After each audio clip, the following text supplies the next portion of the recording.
Hi, this is Joseph Langley right now, and I'm here with Tannie Stovall. How you doing, Tannie? I'm okay. Okay, what do you do, Tannie? What do I do? Good gracious, what a question. Well, I suppose I do what everyone does. I'm dying, as everyone else is. That's one thing. And but I don't think that's what you're interested in. You're interested in what I do to try to keep alive. What have you done in your life? And what have I done in my life? Oh my God.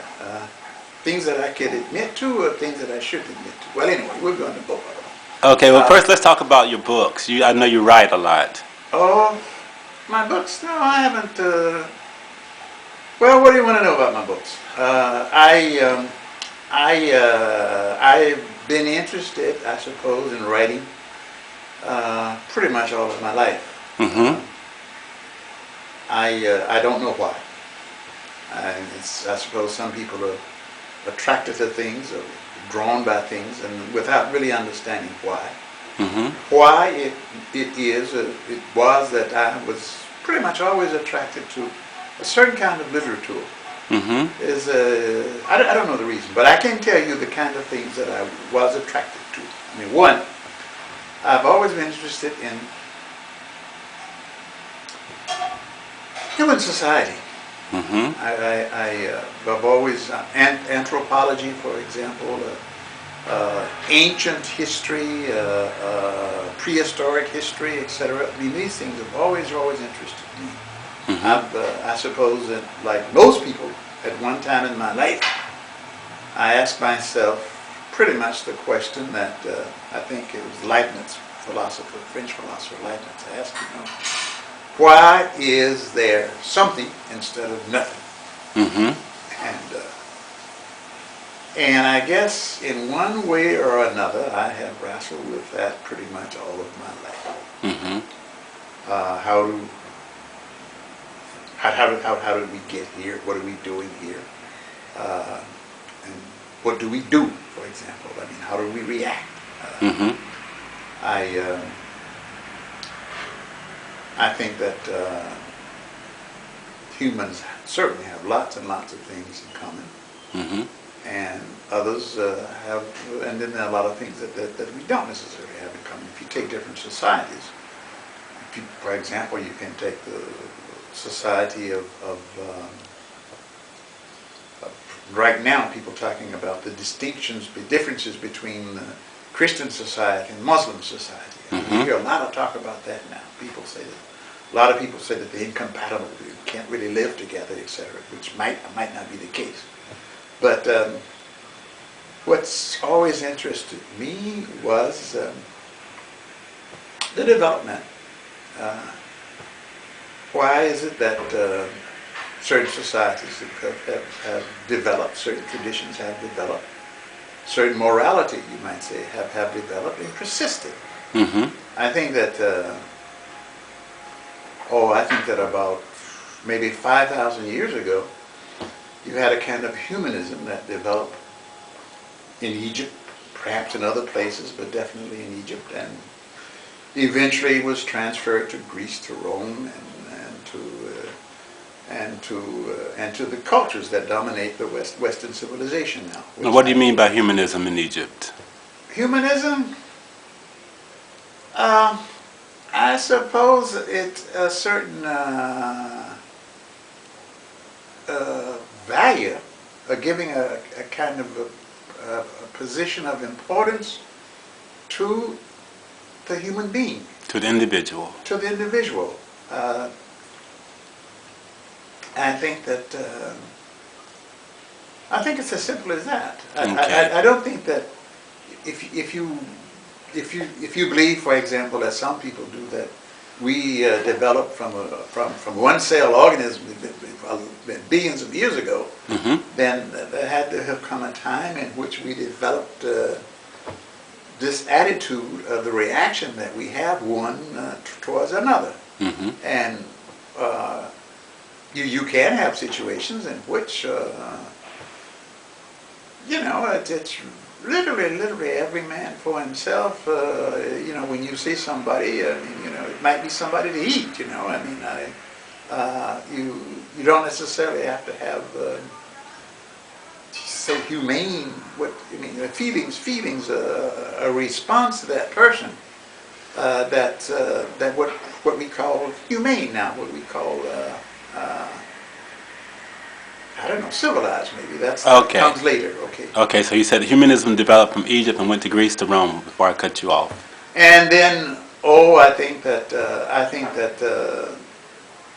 it developed very strongly in some of the religions. For example, Judaism, perhaps, or the religions that are with us now in the West. Now, I'm not talking only West. I'm not talking about not talking about in Asia. That's quite a different story in China and Japan, etc. But you developed Judaism, and out of Judaism you had Christianity, and later, a little bit later, Islam developed, etc. And I think that these three religions now more or less dominate what you call Western civilization, or Occidental civilization. Where did the ideas come from? Where did the values come from, etc.? These are the kind of things that I don't know, that interested me from the time I could think about them. In fact, pretty much from the time I was a teenager.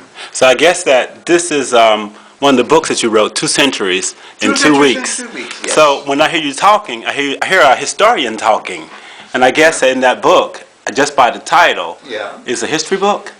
It is, in a sense, a history book. It covers. It's exactly what the title implies. It's a story, you might say, that lasts for 2 centuries, and it's told in 2 weeks. That is, it's a romance story between, let's say, an elderly couple, a man who is in fact his intention is to kill himself. His wife is. His wife has died, and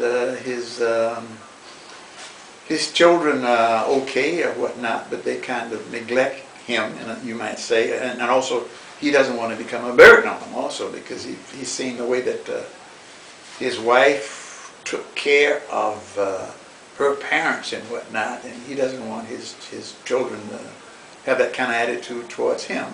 And he's arrived, he's in his 70s, and he says, well, maybe just end it now. It's time to go. Time to go. And so he takes off. He takes off to go to Normandy. Because there's one thing that he wants to do before he goes, and that is he's something that he's done pretty much all of his life, is to, from time to time, he goes to a church in Normandy. Church in a church. It's in good gracious, I can't even think of the place now. But it's on the coast there. The right in front of Le Havre. What is this? Saint-Adresse? No. Le Havre is on the other side of the river from the Seine, from the city. It's Deauville? No. Deauville is a little bit further. No. But No, it's not Mont. I'm just so stupid now. No. I'm sorry to do this. That's okay. But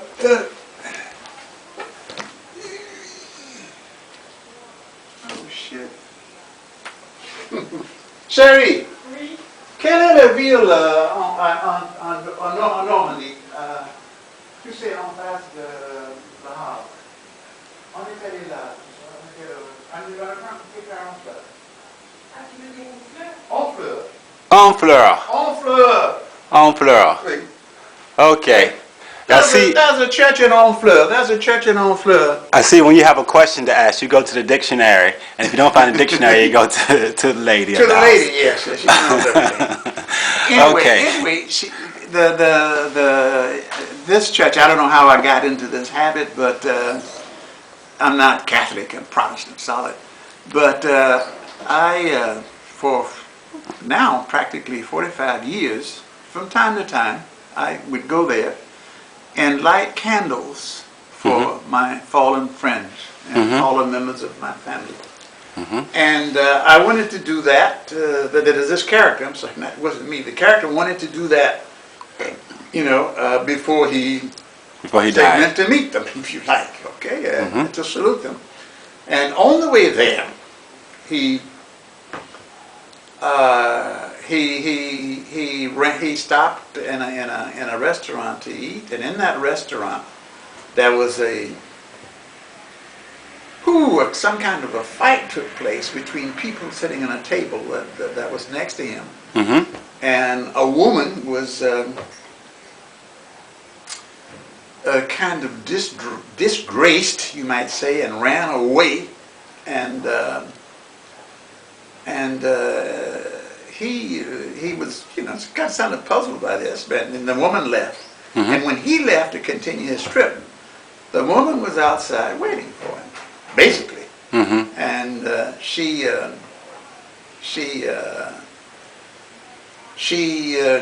somehow or another, she surmised that perhaps by his accent, when he was talking to the waiter or whatnot, that he was an American, and he was a black American. And she wanted to talk to him. And the reason she wanted to talk to him was because she was in big, big trouble. Because she had learned that the gendarmes were going to come and pick her up, you might say, the following day, to question her about a matter of incest. Her son, who was now in his 30s, he wasn't a youngster. He was quite old. Was accusing her of having sex with him when he was a child. So it sounds like a very modern story. And it's the kind of thing that's been happening in France now. You've been hearing about this for a while. And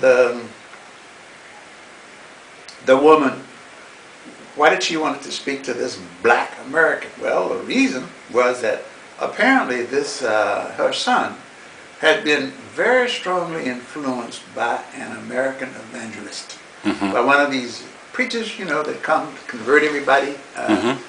And this preacher had gotten a kind of a reputation for, his black-like sermons, the kind of thing that you hear His in preaching. what you call the holy roly churches in the black community in the United States. And one of the things that he always impressed upon people was to confess. And somehow or another, he had convinced her son to confess that her mother had had an incestuous relationship with him. Okay, and the mother naturally denied this, but this changed the guy's life. In fact, there was this woman. She's now in distress. The police are going to pick up tomorrow, and it gave him something to do. Okay, I don't want you to tell any more of the book because I want to read it. Yeah. And I want people to see this, to read it. Yeah. Okay. But I want to just say one more thing about it. The two of them, over the next 2 weeks, while they're running from the police and other things, tell their family histories. Okay, that's what I was going to ask you. I was going to say, where did the two centuries come in? The family history start for the black. It starts in Nigeria, in Ife, which is a town that's still there in Nigeria, around 1800, a little bit after 1800. And for her, it was in Poland. Okay. Not the Poland that in fact, it's not really Poland now, but it was Poland at that time. And right now, it was in a town in the Ukraine. Okay. Yeah, which was part of Poland, in which they spoke Polish there at that time. Yeah. Okay. And the story is takes them from on a journey. On a journey through time. A journey through time. A journey through time. Yeah. Now, I know that you were talking about Nigeria, because I know that you spent some time in Africa yourself. Yes, I did. Where did you go in Africa? Nigeria. Nigeria. Okay. But I visited lots of places in Africa. I've But I lived in Nigeria for 2 years. Okay. Yeah. And where else did you go? Oh, good gracious! I mean, I went to I think I visited every place from Mauritania to the Cameroon, Okay. and going inland until I was in the Chad, Mali, Niger, Dahomey, Togo, Ghana. You've been all over. That's what you call the Guinea Coast, mostly West Africa. Yeah. Okay. And what did you do in Africa? I was a professor of physics at the University of Ife. Ife. Yes. Okay. I was a professor there for 2 years. Professor of physics. Yes. Okay. You would talk. What kind of physics? What did you teach I in physics? taught college physics. Chérie, tu t'en vas? Bon. Yeah. I taught college physics for the 2 years that I was there. But I went there. In fact, my intention was to stay. My intention was to migrate to Africa forever. I lived in France. Before that, I left in 1971. I came to France in 64. Okay. From 64 to 71, I lived in France. I worked in France. And from 71 to 73, I lived in Nigeria. My idea was that I thought that I wanted to do something, to create something in Nigeria. And naively, I thought that with my Western education and with my American know-how and this kind of thing, that I would be able to go there and help those poor people. And it took me about a couple of weeks to discover that they simply considered me another mouth to feed. Okay. So that was a kind of a balloon that busted burst very quickly. But on top of that, I still felt, and I still feel now, I think it's going to happen. I don't believe that Africa is lost, okay? The situation was that after I was there, let's say no more than about 6 months, I concluded that there is absolutely nothing that I can do, and practically anybody else will be able to do for a long time, to change the existing situation. And what was the existing situation as far as I was concerned? The existing situation was that Nigeria had become independent, an independent free nation in about 1962. And at the time that it became independent, there were very, very few educated people in the country. There were many more than in another country that I know of, the Congo. In the Congo, I think that when they became independent about the same time, there were only about 4 or 5 black college graduates in the country. Only about 4 or 5 in the whole In the country. Congo? Yes. Well, who was going to college? Well, I don't think that the blacks went to college. And the ones that went, I suppose they didn't go back to the Congo. Now, there was a very good university in the Congo, but it was an all-white school. That's ironic. I forget the name of it. But it was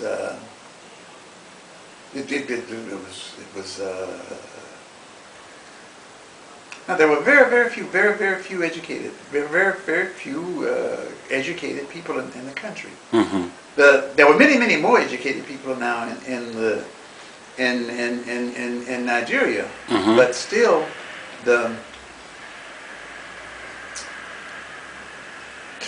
you did not have a long tradition of that was in power. The tradition that you had traditional leaders, you had traditions, kings, etc., sheiks, shawls, whatnot. But these were now powerless, and they had been since the place became an English colony. When the English took over, Nigeria just became a colony, and the Nigerian and the English, in a sense, tried to make Nigeria as much English as possible. Now, what I'm going to say now is something that everybody doesn't agree with, but this is my opinion as to one of the situations that I found there. Okay, this was right after. I got that right after a war that had taken place right after independence, when you had basically you had the people who lived in the Niger Valley, okay, who fought for independence. This was called Biafra, this area, and they mostly were fighting against people from the north, and also people that lived from the west of that, which was always which you had quite a few Christians there, and what you call Yoruba land. You had quite a few Christians, but still, the Yoruba was still, I think, very, very closely attached to their ancient religion, ancient traditions, and whatnot. They're still celebrated there. There's still Yoruba celebrations that go on in Nigeria even to this day. Okay, and it's also it's something that the traditions went back in the Yoruba land for a very, very long time, and they talk about things that happened 400 or 500 years ago in the history and whatnot. Well, the situation that existed in the Niger Valley was quite different.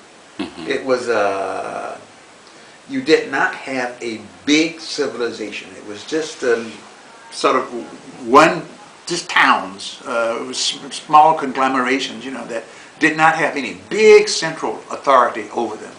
So you did not have something that had existed, for example, like in other places, where you have a central authority that governs people that live as much as 300 or 400 miles away. You didn't have that. Okay? You had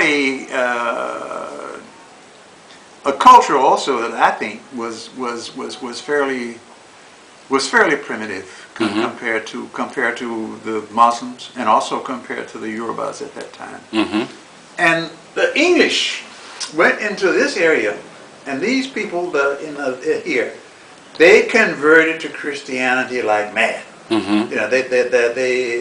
had every advantage of doing so. I mean, I think Christianity was very, very, very attractive, of course, to them. And because they became Christians, and they absorbed English ways also, much more so than the Muslims didn't get into that at all. They didn't become Christians. They they weren't impressed particularly about English. And the Yoruba was sort of in between, but not nearly so much as them. But as a result, the English kind of made these people, the Igbos, which mostly Igbos, they made them the kind of the functionaries in the country. These were the people that that when they needed somebody to take care of some public office or business or someplace, they would send an educated Igbo there, and the Igbos would do this. So that you had a situation, for example, like in the north, which was mostly Muslims.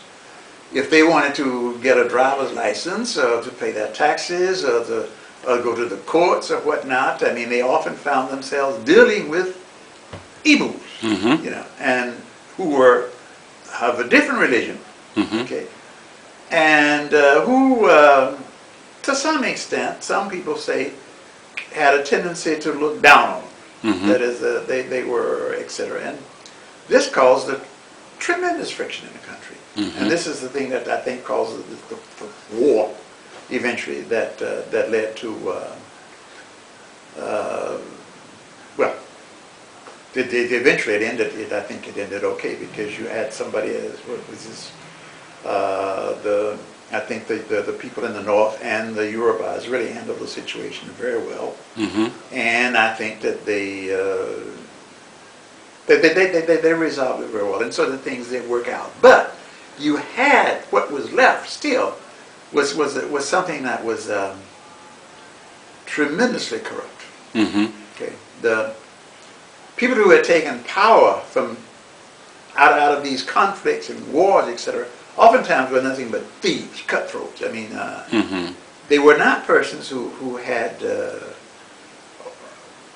a global view of things, a world view of things, a historical view of things. I mean, they were short-sighted, I think, because they had never been educated. Mm-hmm. Also, oftentimes they were poor. Mm-hmm. When I was at the University of Ife, I ran into lots of people who were moving into middle-class positions, Mm-hmm. whatnot, and who had their first pair of shoes when they were, about 10, 12 years old. Mm-hmm. They were They were struggling to survive. Very poor. They were very poor when they were when they were children, when they were growing up. Mm-hmm. And now that they are in a position where they can see that they can get their hands on something, I think the temptation to get their hands on something first, Mm-hmm. and become Wealthy. moral and this kind of thing, later. Mm-hmm. So, and my feeling was that, well, it's going to take a while. Mm-hmm. I used to tell people about the Kennedy family in the United States. The first Kennedy family, apparently, the first one of them was apparently a racketeer, a bootlegger, and whatnot, and he made quite a bit of money. And then the second one, he was kind of unsavory in certain things, people say, but he made lots and lots of money. But then that allowed the grandchildren, that is John and Bob, etc., Mm-hmm. to become really decent people, really Humanitarian. and humanitarian. I mean, but I think it was easier, much easier for John Kennedy to become the man that he became, Because given his background, his education, and whatnot, than for his grandfather Mm-hmm. to have done the same thing. His grandfather would never have been able to do the same thing. I thought it goes back to a British expression. I think the English say that it takes 3 generations to make a gentleman. Mm-hmm. Well, I thought it's going to take 3 generations before you're going to have statesmen here who are going to make this country into the great country that it can be. Mm-hmm. Not only Nigeria, but other countries around. Mm-hmm. It's going to take time. Mm-hmm. And unfortunately, I'm not going to be around that long, so I decided to leave. Okay. And I came back to France. Now, you've written, these are your theses. Yes. Okay. Now, what was your topic for your thesis? It would be completely you would not understand the word of it. It was in nuclear physics. Nuclear physics. Very high level nuclear physics, and unless you have at least some basics in a master's degree in physics, I would say at least the level of a master's degree in physics, I won't get it. I wouldn't be able to explain it to you, but I can just tell you the title. The title was Proton Scattering at 40 MeV. Proton scattering at 40. Proton Scattering at 40 MeV, and I'm sure that means absolutely nothing to you. The MeV is million electron volts. Uh-huh. A proton is an elementary particle. Hydrogen, for example, is made up of an electron and a proton. Yes, I know about that. Yeah. I've studied a little bit. But but and nobody does this anymore. Also, this is something that I don't think anybody had done this kind of work in about 30 years. It continued. People continued to research in this field maybe for about 10, 15 years after I. So you were a pioneer. Where'd you go to school at? In America? I went to I'm from Atlanta, Georgia. So I went to the high schools in Atlanta, Georgia. I went to Washington High School, and for 2 years I went to Turner High School for 2 years. I left to Turner High School in the 11th grade, and I went to Morehouse College. I received a Ford Foundation scholarship. Oh, so you were a smart one. I don't know if I was smart, but the Ford people, they gave me a scholarship. They paid my education for 4 years. And at Morehouse, after I left Morehouse, then I was admitted into the University of Minnesota. And there I did a master's and a doctorate. So you have like a bac plus 12. No. I think that, I guess you'd say back plus neuf, and you say in French, yeah.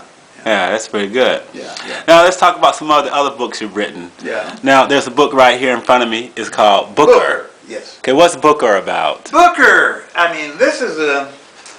There are three of these, in fact. Not the same, but. The books Booker, Johnny, and Leroy. Okay. And it's called the Booker, Johnson Family Johnny, Saga. and Leroy. You know, you make me think of Emile Zola, the Rougon Macquart, the story of a family. In fact, I was very, very much influenced by Emile Zola as a writer. Ah, well, you see. I read L'Assommoir. L'Assommoir. When I was in English, it's called the Gin Palace. The Gin Palace. So I didn't know the English title. It's called the Gin I read it in Palace French. In English. I read that when I was about 13, 14 years old. And I thought that it was the most magnificent thing that had ever been written. I was really, really, really impressed by that. And as a result of that, I read all the rest of the 20 books that he wrote. That he wrote in that series. I don't know if I've read anything else other than those 20 books that he had. But it was the L'Oeuvre. Oh, there's Au Bonheur des Dames. A lot of them. Yeah.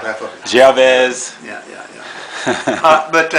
And here, this is about basically these three books. This here. trilogy. This trilogy here. It's about an African American family in Europe. Leroy, Johnny, and Booker. From in the second half of the 20th century. And they get into things. I mean, they get into things. The Johnny, who's the father, he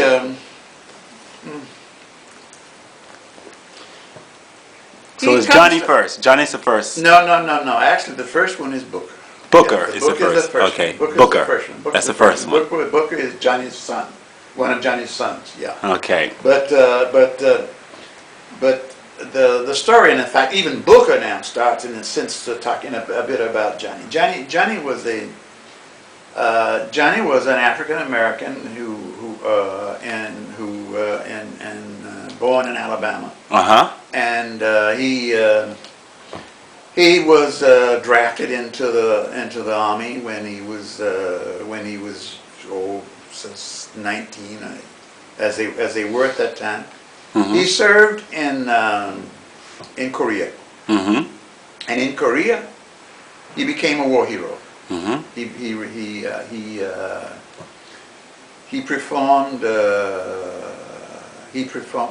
received the Silver Star Medal for bravery in action under danger, this kind of thing. And he came back to Alabama, and he was there for about a year, and decided and realized, you might say, how horrible the situation was for him in the 50s in Alabama. I mean, this was now before, you must remember, this was now before you had any kind of civil rights legislation. This was before Brown versus Board of Education, I believe. I'm not really sure of that. But Alabama was like Georgia, like Mississippi, like all of these places, was completely racially segregated, and black people were, as a matter of routine, humiliated and often. And after his experiences in Korea and whatnot, it really began to get to him. Okay, but that's not how he got to Europe. How he got to Europe was that he met a woman there, and they fell in love, and they married, and the woman wanted to come to Europe, wanted to come to Paris for her honeymoon. So he left there, and they came to Paris on their honeymoon, and he never left. Okay, and he never left. He came and he stayed. He never left. He came here, and he got met a lot of army people, France at that time was occupied by maybe occupied is perhaps not the word, but the American army was stationed in France at that time. Okay, they had a base here. Yeah, outside of right outside of Paris, on an island there. I forget the name of it. You had NATO headquarters there, I believe, which eventually moved because de Gaulle, at a certain point, politely asked the Americans to go home. Well, at least to leave France. So they left France, but you still have American bases, I think, in Spain, Italy, and Germany, and other places. But de Gaulle wanted them out, but before that they were there, and Johnny began to get into various kind of crooked things. Basically, there were people who stole things from the army, especially during the period in which the American army was being kicked out. A lot of the soldiers there, they stole all kinds of things, and they brought them to Johnny, and Johnny sold them to French people who wanted to buy them. He became kind of a pawn shop, a reseller. Yeah, a reseller, if you like. Yeah. He did that, and by the time the army was completely gone, he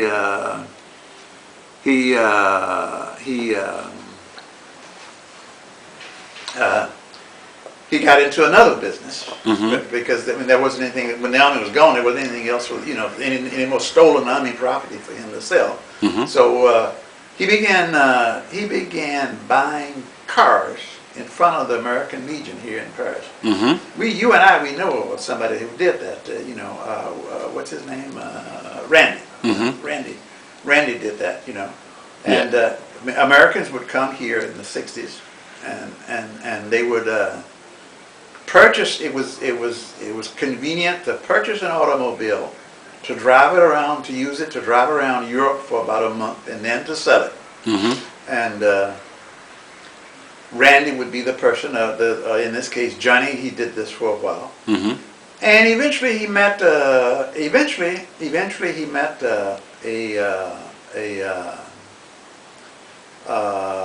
eventually he got the idea of opening a bar,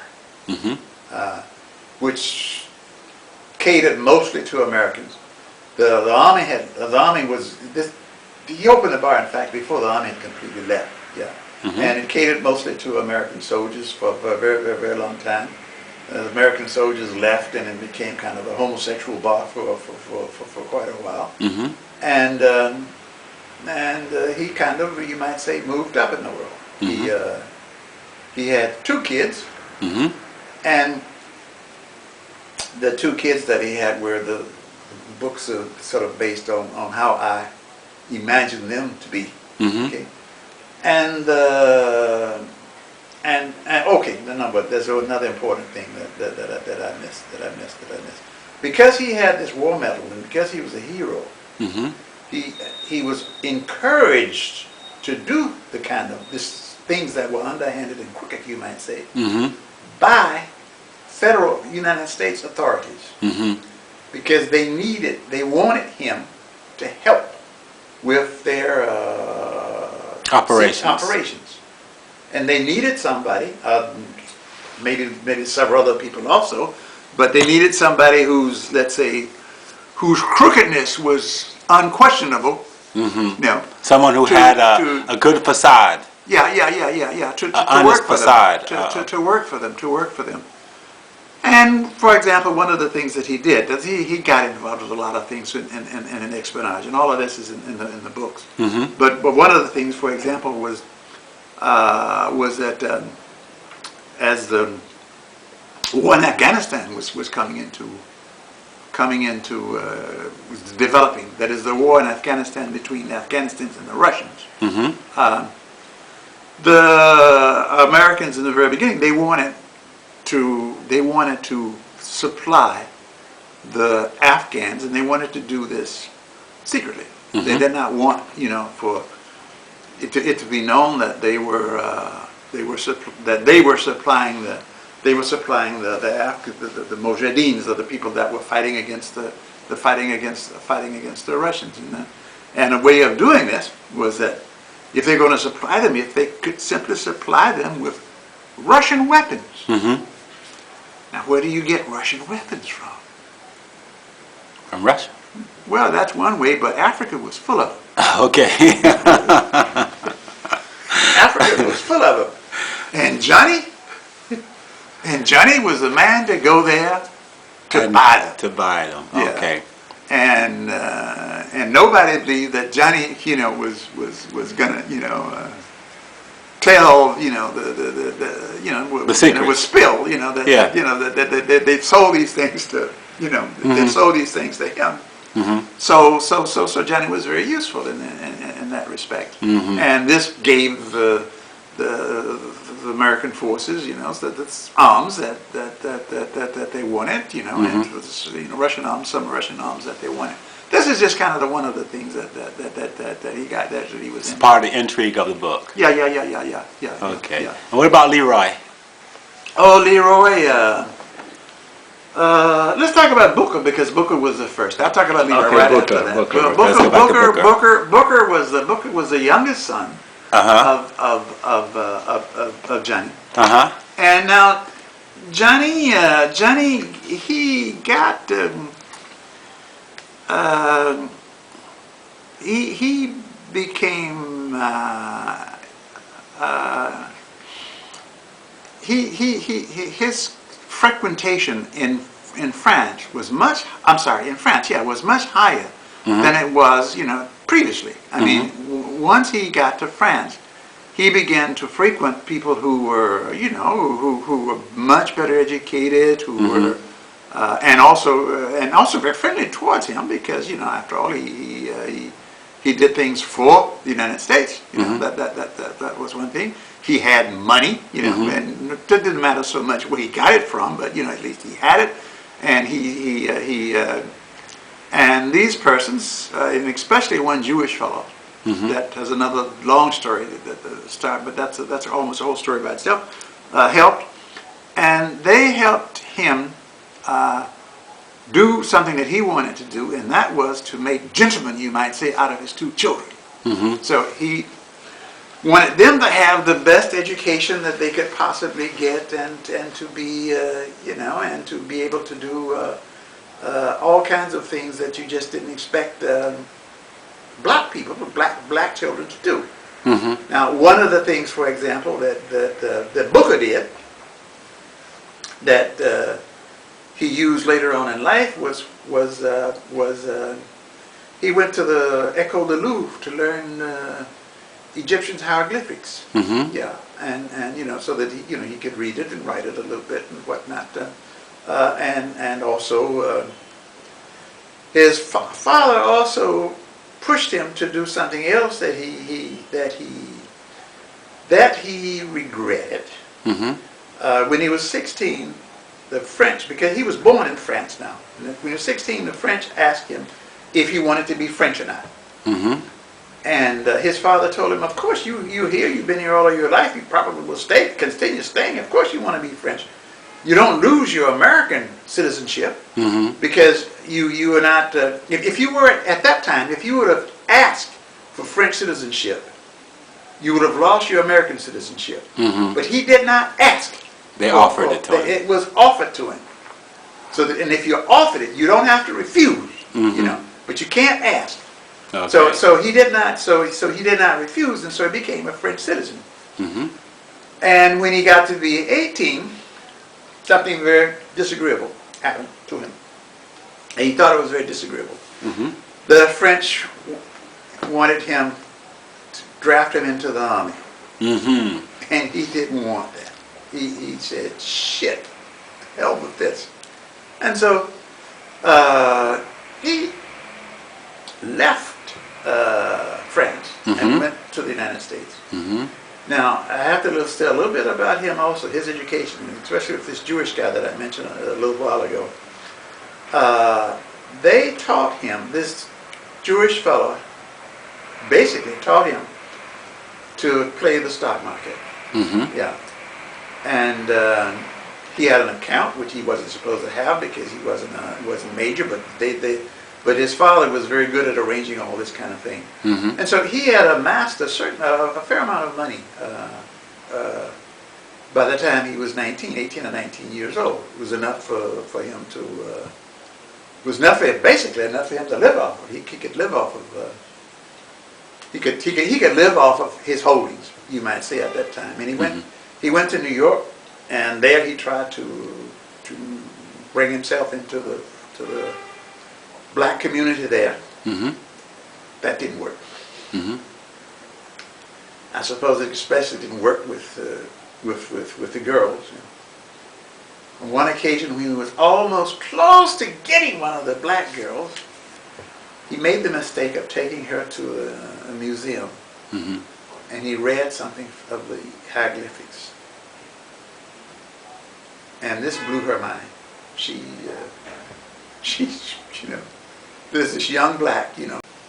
Well, so He met a girl. he met a girl. He met this black girl, and this one, she rather liked him. The others didn't, and it was something that they didn't understand him. You know, after all, you know, he spoke with a funny accent, and his ways were different. They thought he was a phony, partially, or that there was that even maybe he was effeminate, which he definitely wasn't. But anyway, with this one, when he could speak hieroglyphics. When he could read hieroglyphics, this just turned her off. Uh-huh. And he decided to leave. He left New York and he went to Mexico City. And in Mexico City, he'd gone there because his father had been there one time earlier in his life and had told her that Mexico City was a nice place to go. He went there and he stayed there for about 2 or 3 weeks. And he met a Russian girl in a bakery in the morning. He lived in a hotel in the main square of Mexico City, Uh-huh. the Zucaro, and right in front of the governor's palace. Uh-huh. It's a majestic hotel is where he was living, and he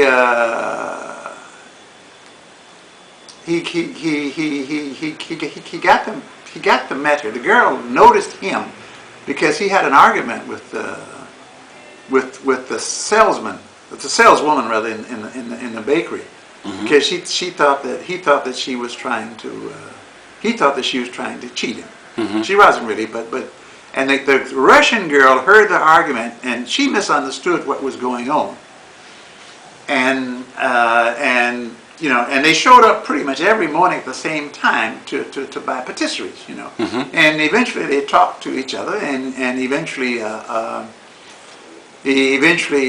he asked her, you know, to take a little walk with him, and to make a long story short, 3 months later, she came to him and she said she was pregnant, Mm-hmm. and he told her that she didn't have to. She didn't have to worry. He would take care of everything. He would pay for everything. That there wasn't any problem at all. Mm-hmm. And she started screaming at him. She said, "You want me to kill my baby? You want me to kill my baby? Kill my no, etc." So he said, "Well, what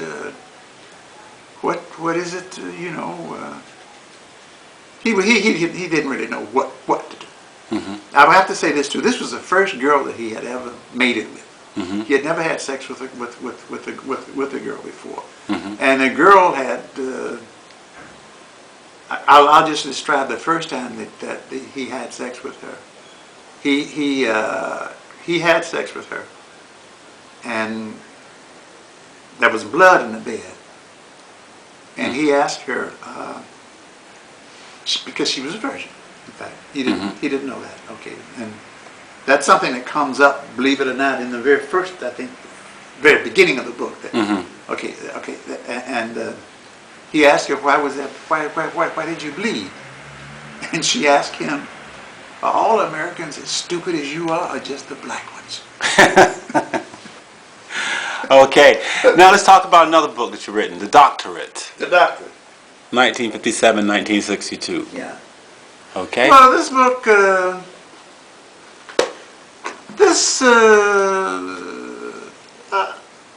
okay, we can do that. We can do that. We can do this. But I want to go back to Booker for just a second afterwards. Okay, yeah. Oh, we can do. The doctorate. I wrote this book in 1967. You can see right here on the last page. I'll let you read this. You can see for yourself. Want to read the end of the book? Yeah. Want me to read the end of the book? Yep. That's very unorthodox. You want to tell the end before you read it? Yep. Okay. Now, just a bit bottom. Just a bit bottom there. Okay. Paris, France. Yeah. May 1967. Yeah. Tannie Stovall. Revised. Kettle Falls, Washington. May 2011. And what happened in May 2011? May 2011 was the Brothers Paris Spring Gala. And who wasn't there? Tannie. And why wasn't I there? Because you were down in the south of France working on this book. No, that's Washington. You were in Washington, D.C. No, not D.C., Washington State. Ah, Washington State. Yeah. You were in Washington State. Kettle Falls, Seattle, Washington State, working on the book. Yeah. Okay, that's why you weren't at the gala. That's why I was not at the gala. Tell me a little bit about Brothers. We got 5 or 10 more minutes. So tell me a little bit about the Brothers. About the Brothers? Yes. Well, I guess the Brothers is a group of black men. Basically, I call every African American man a brother. So a brother is pretty much any African American man. And I started. This was I think this was about 95 or 94, 95. I don't remember. But it was the year that you had the Million Man March in Washington. And my living in Paris, I did not learn about that Million Man March until a couple of days before it happened.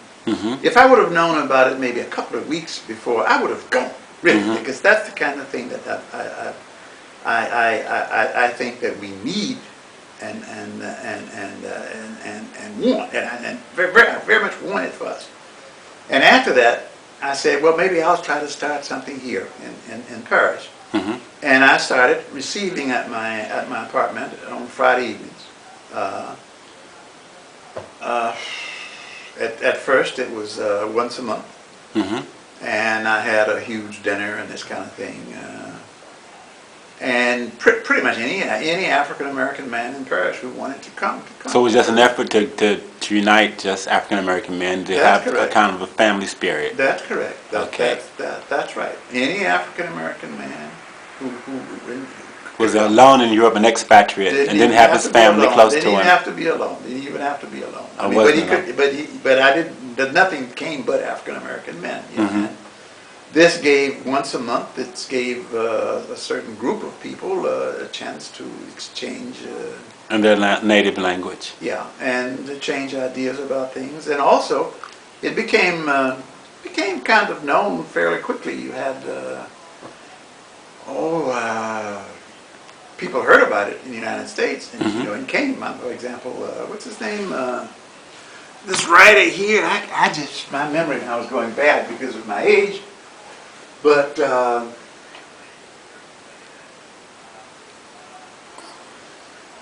Oh, good gracious! Oh man, I am so sorry. That's okay. I am so sorry. Well, you had like writers, and you had musicians, and you had businessmen, and you had students. Yeah. I had all of these, and I had all of these books by all of these people.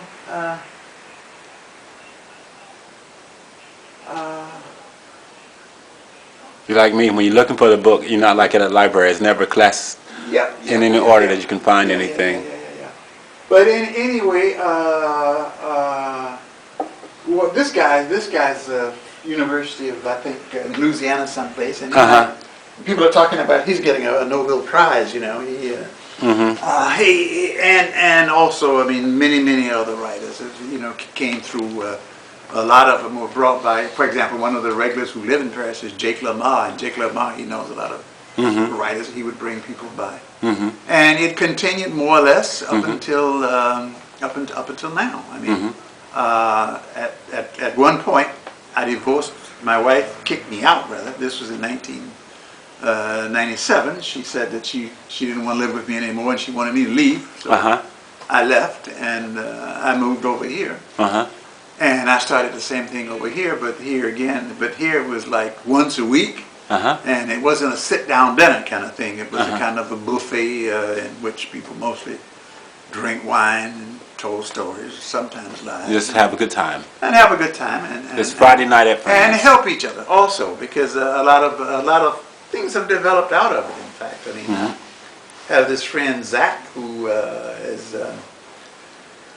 he's made this Fade to Black series. This is something that I don't think that this would have come about if it weren't for the brothers gathering. Yeah. Okay. I mean, so you spent your life traveling and writing and helping and doing a lot of things for a lot of people.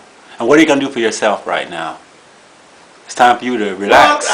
Well, I want to. Want to write some more? I want to write another book. Or write it. I want to write another book. That's what I want to do. I want to read that book. And I want to write another book, at least one more book. And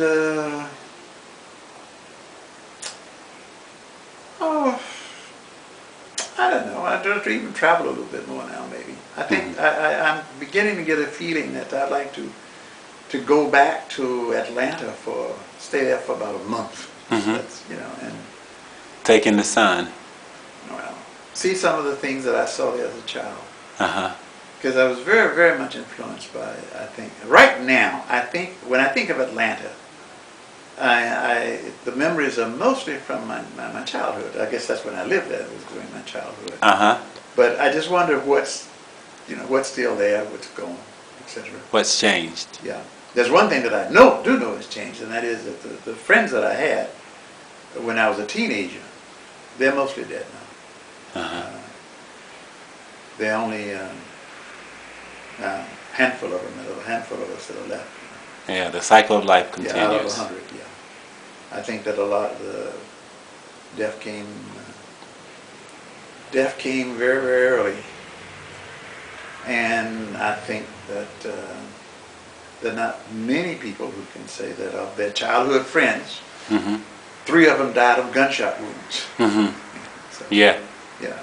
I think that's something. Did you come to Europe to escape? No, or did you come to discover? No. I didn't come to Europe to escape. No, anything. You came to discover. I came, partially that. I think, though, that my real motivation, in a sense, was that at the time that was the thing to do. I was young. I had a doctorate. I was offered a very good position at the École Normale Supérieure, which is a very prestigious school here in France. And it was a kind of thing that you do for your career, let's say. So you did it. Yeah. I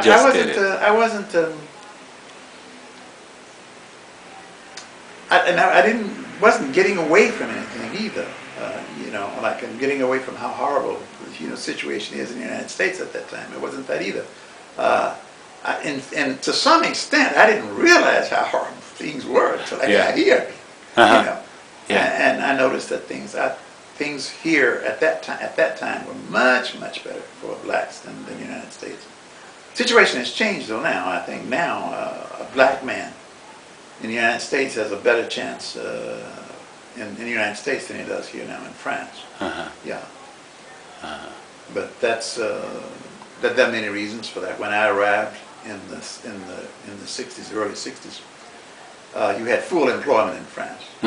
Now you have 10% unemployment in France, and so whereas the French were interested in getting anybody that was willing to work or that could work, then now I mean people showing up are not looking for jobs are not necessarily appreciated as much, not looked upon the same way. So and also I think that in America things have changed a great deal since that time. And you have one last book. We have probably like 3 or 4 minutes. Let's talk about this one.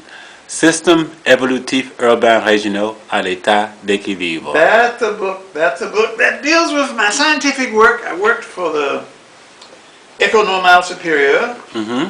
And after the after coming back from Africa, I worked for the Ministère d'Équipement. That's something like the Minister of Public Works. Mm-hmm.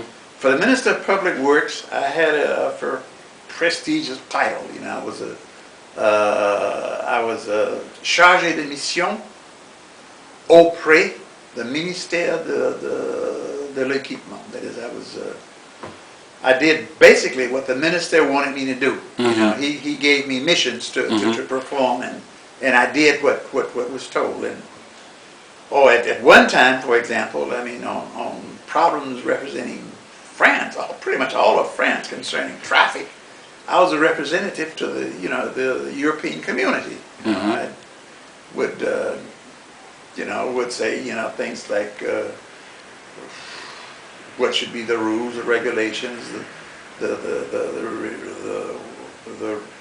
what kind of signs, how big they should be, and all kinds of little things like that, technical things that come up. How easily were they to read? What are the problems in reading signs and going at certain speeds, and all kinds of problems like this that I did. And this book has to do with, this book is one of the things that came, one of the works that came out of that work. In fact, this was done with a friend of mine, René Boussier, who was a scientist also.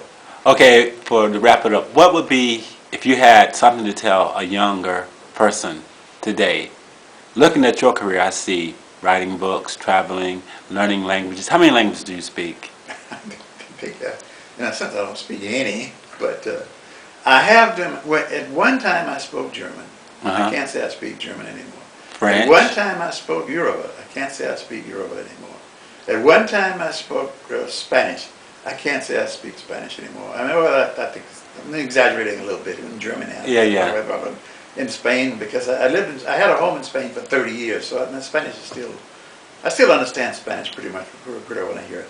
So that's just 4 languages, I guess. So Yoruba, German, Spanish, French, English. Yeah. That's 5. And I did get, for my doctorate degree, I had to have 2 languages, and one of the 2 languages that I had was Russian. But you also speak physics, which is a whole other language too.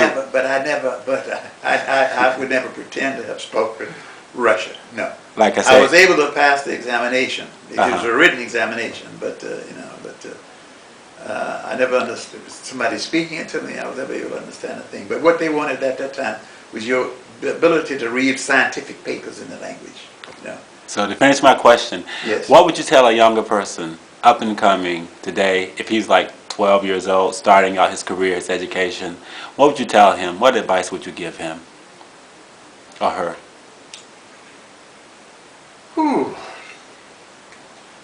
Work like hell. Work. Work like hell. Work.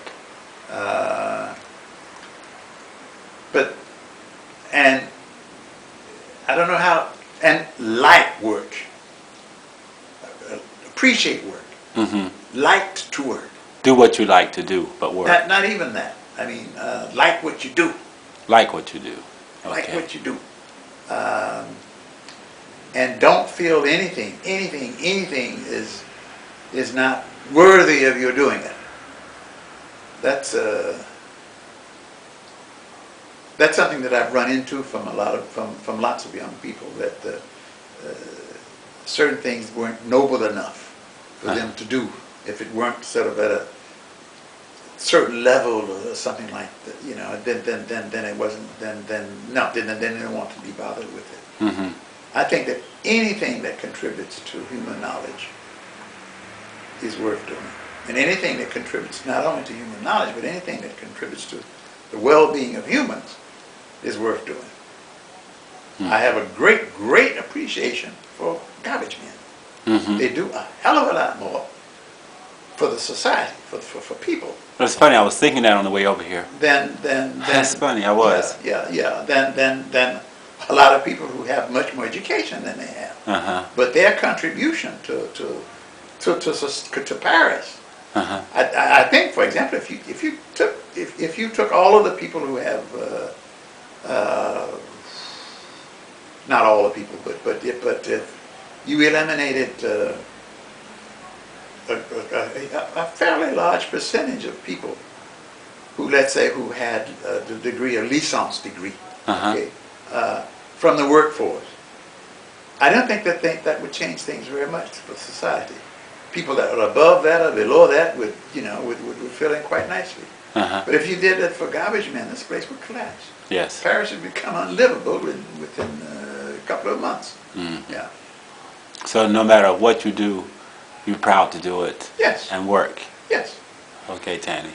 Thank you so much. It's been a beautiful moment, Tannie. Well. And you're a beautiful person, and you have helped so many people, and you have inspired a lot of people, and me the first. Thank you a lot. Well, thank you.